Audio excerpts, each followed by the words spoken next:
আইনকে বুড়ো আঙুল দেখিয়ে রাজ্যের একাধিক জায়গায় রমিয়ে চলছে মাটি কাটার কাজ। এবার নদিয়ার শান্তিপুরে মাটি কাটার ঘটনায় পুলিশের জালে ছয়।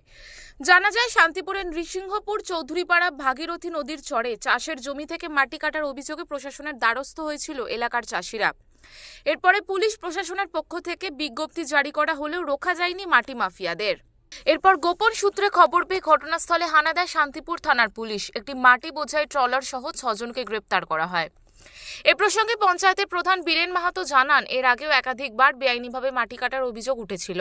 অভিযোগ পেয়ে অবশেষে নড়ে চড়ে বসেছে পুলিশ প্রশাসন। বিগত দিনে যে ঘটনাটা ঘটেছিল মাটি কাটাকে কেন্দ্র করে, সেটা পুলিশ প্রশাসন তৎপরতার সাথে গিয়ে গতকাল ট্রলার সমেত 6 জনকে তুলে নিয়ে এসছে এবং আইনি ব্যবস্থা তাদের বিরুদ্ধে যতদূর খবর আইনি দাগা জারি করে যারা কেটেছিল মাটি, তাদের বিরুদ্ধে আইনি ব্যবস্থা নেবে প্রশাসন।